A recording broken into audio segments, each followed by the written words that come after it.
¿Has notado que cuando más oscuro está todo, las cosas parecen hacerse más presentes? Descubre los relatos más aterradores, empieza con esa sensación, la madrugada como un umbral donde las paredes susurran y los recuerdos cobran forma.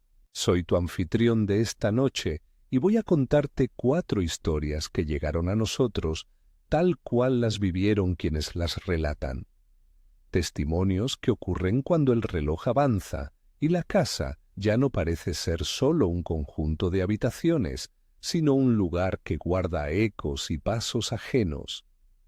Escucha con atención, porque, como dicen quienes los vivieron, hay sonidos que no se callan, aunque ya no haya nadie que los haga.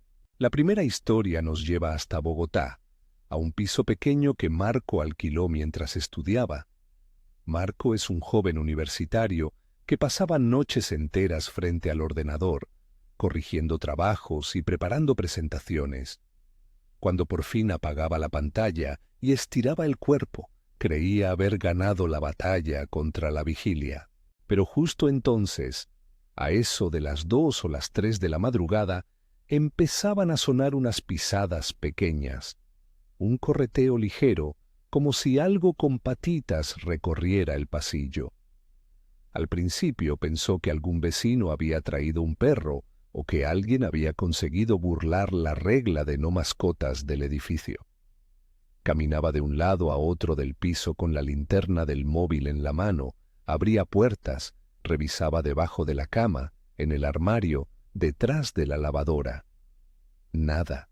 El ruido subía y bajaba, como si la criatura jugara a esconderse y aparecer. Golpeaba una puerta, se acercaba al baño, parecía entrar y luego alejarse hacia la cocina. Marco llegó a sorprenderse de que esos pasos no tuvieran un patrón igual al de un roedor, ni la cadencia de un animal doméstico conocido. Una noche, cansado y con el corazón acelerado, decidió quedarse quieto en el sofá hasta que los sonidos pasaran. Escuchó el correteo, como siempre, y luego el leve roce contra el marco de la puerta. Justo cuando se armó de valor para levantarse, los pasos desaparecieron. Al día siguiente le contó a la casera lo que ocurría, y ella puso cara seria. No era la primera vez que lo oía. Varias inquilinas anteriores, dijo, habían reportado lo mismo. Ruidos de un perrito que corría a medianoche, aunque no hubiera mascotas permitidas. Algunos, según ella, habían llegado a instalar cámaras y no captaron nada visible, solo las grabaciones de audio con ese correteo inexplicable. Lo que más inquietaba a Marco no era solo el misterio del sonido, sino la sensación de que el piso repetía un gesto que ya se había hecho antes, como si heredara un hábito ajeno. ¿Puede una casa conservar la huella de quienes la habitaron? ¿Se quedan en el aire las costumbres de antiguos vecinos? ¿O hay algo más que reproduce esos pequeños latidos de vida? Marco no pretende tener la respuesta. Lo único cierto para él fue la certeza, esa sensación fría en el estómago, de que no estaba solo en aquellos desvelos y que lo que escuchaba obedecía a una memoria que se repetía en diferentes cuerpos que pasaron por el mismo espacio. Si tú también tienes una historia parecida, compártela con nosotros. Mándanos tu relato a la dirección que encontrarás en la descripción y quizá lo escuchemos en futuros episodios. Detente un momento conmigo. Piensa en un piso vacío. Los muebles guardan huellas, pero ¿y el sonido? En las madrugadas, la atención se agudiza. El silencio se convierte en una superficie lista para resonar. A veces creemos que lo que oímos es únicamente producto del cansancio, pero otros oyentes insisten en que hay patrones que se repiten, como si algo se negara a desaparecer del todo.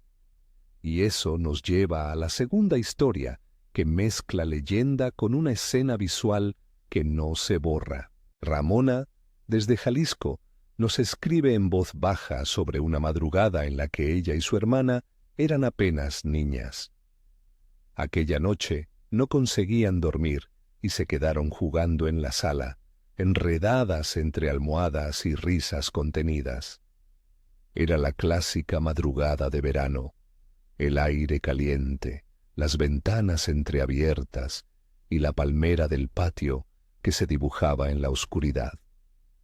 De pronto, las risas se cortaron, un llanto atravesó la noche, un lamento de mujer que venía de fuera y que no parecía pertenecer al barrio.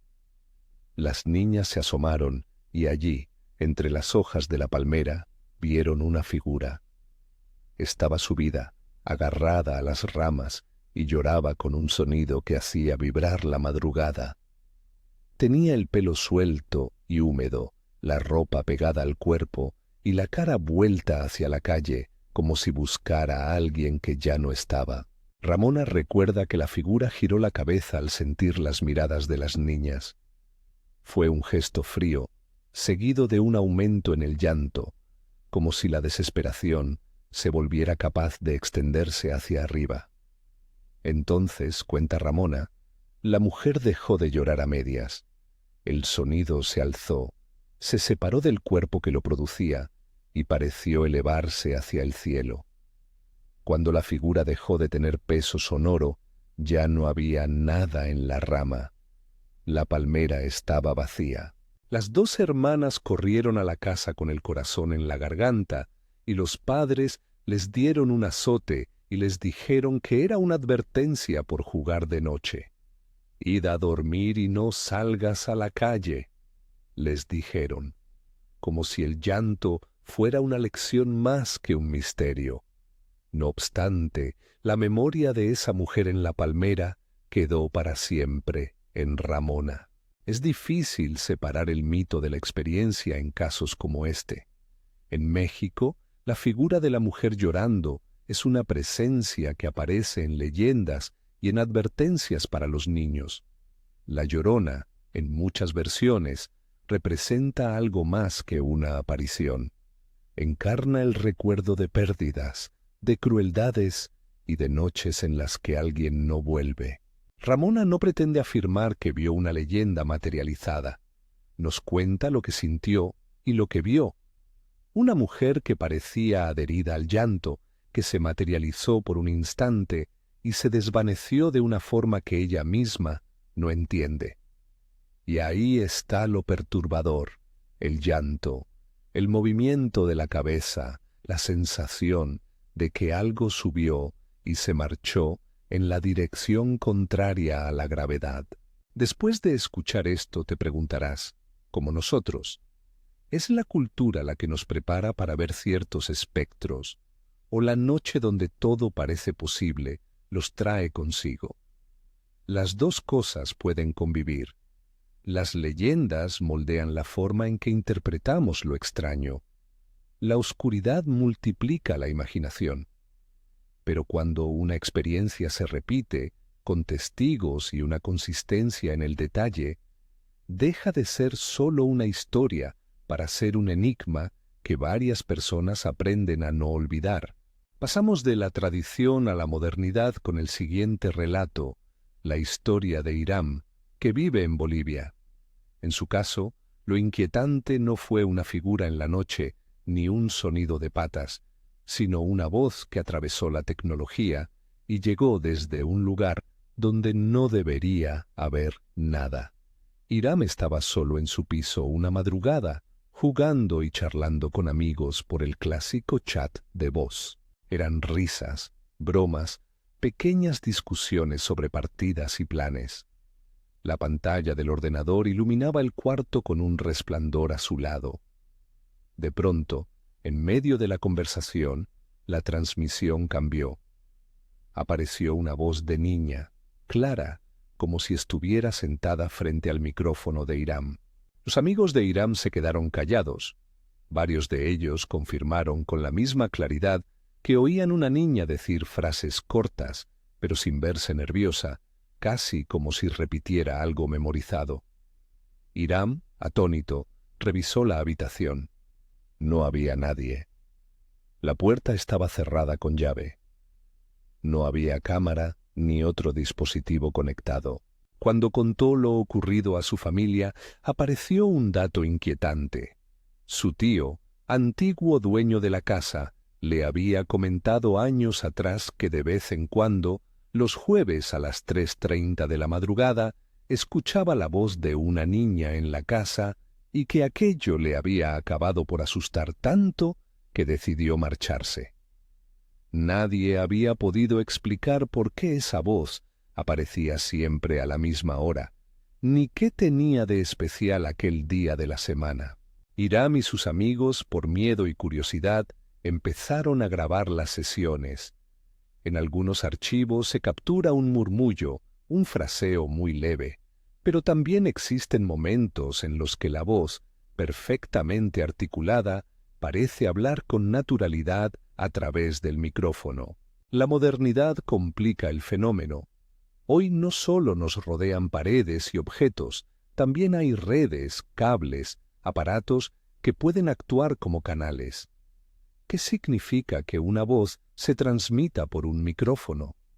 ¿Es una interferencia, un eco psicológico o algo que usa nuestras máquinas para hacerse oír? Hiram no pretende dictar una explicación. Relata que lo que vivió congregó a amigos que escucharon lo mismo y corroboraron la extrañeza. Esa corroboración colectiva hace que la experiencia pese más que una anécdota solitaria.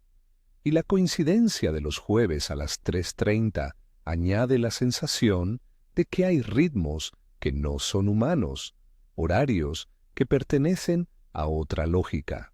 En ese punto la conversación se abre.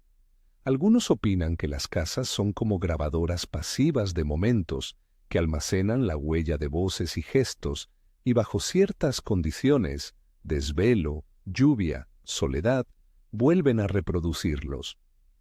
Otros proponen explicaciones tecnológicas, interferencias, crosstalk, voces de fondo en canales de voz. Pero cuando quienes lo escuchan son varios, y cuando esa misma voz era escuchada por alguien que ya vivió allí antes, la hipótesis de que algo se repite en el lugar toma fuerza. No hay que olvidar la regla de oro: presentar hipótesis, no afirmarlas categóricamente. Y llegamos al que para muchos fue el clímax del episodio: la historia de Mariano, desde Albuquerque, en Estados Unidos. Mariano se mudó a una casa antigua con un sótano polvoriento, el tipo de lugar donde las cosas parecieran querer permanecer en silencio por respeto o por miedo.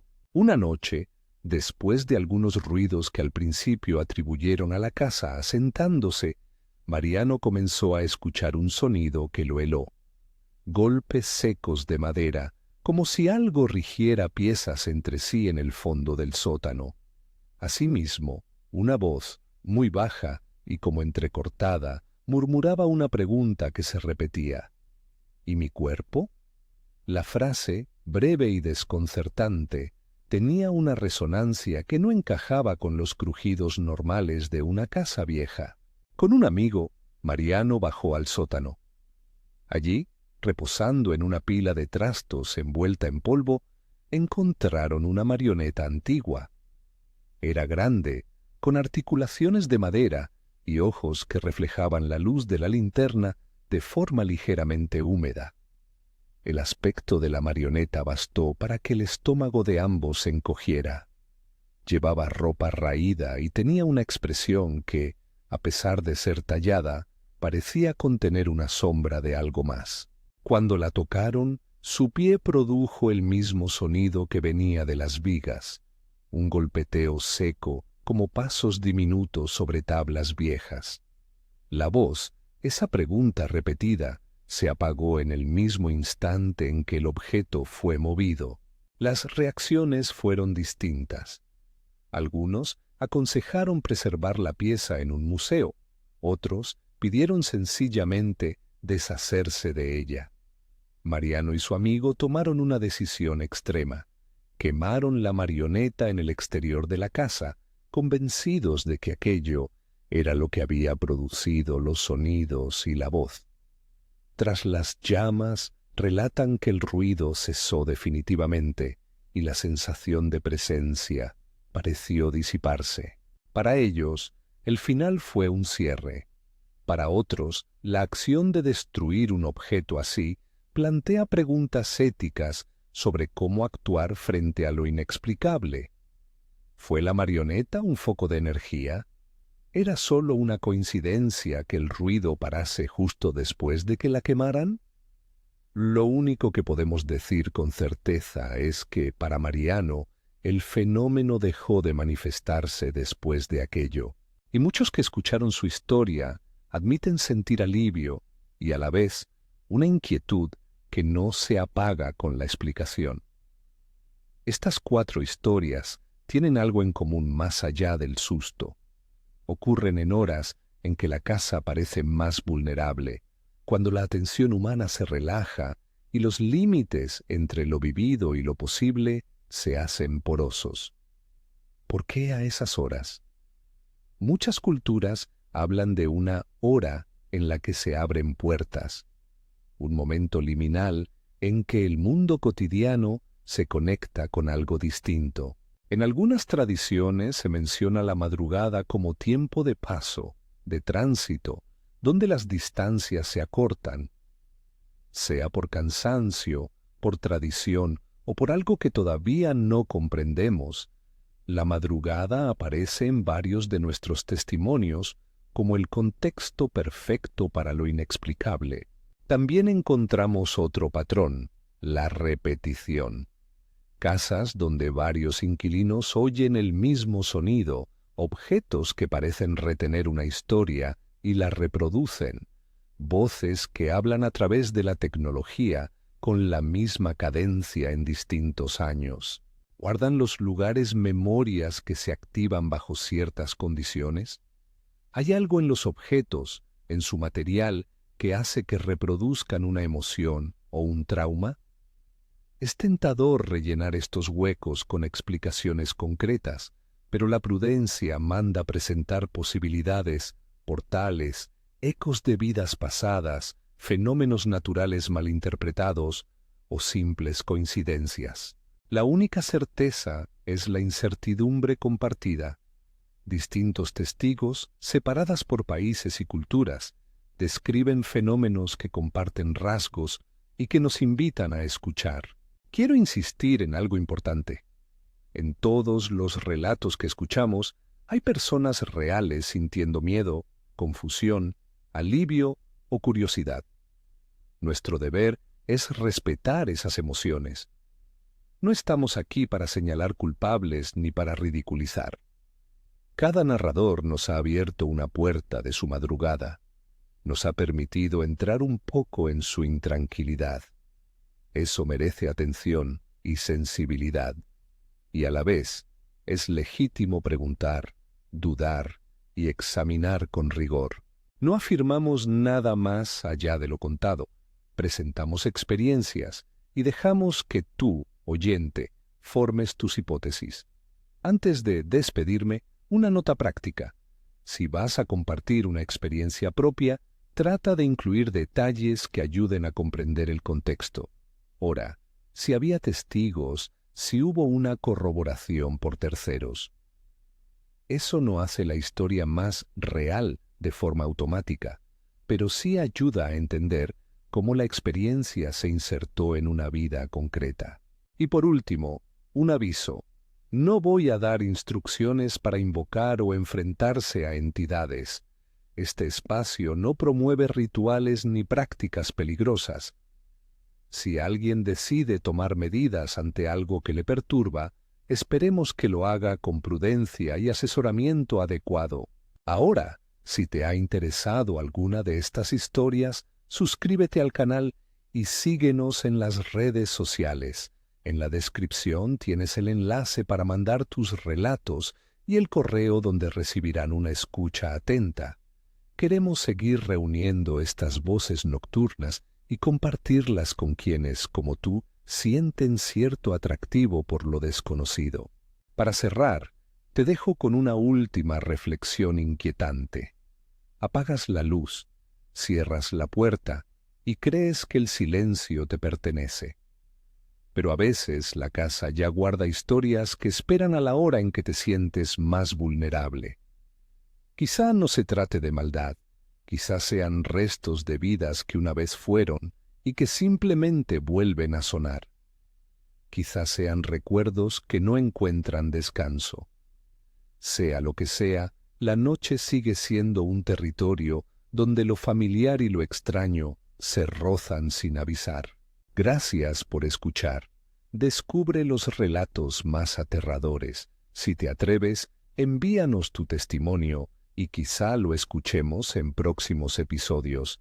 Y recuerda, cuando apagues las luces esta noche, comprueba que la puerta está cerrada. Buenas noches.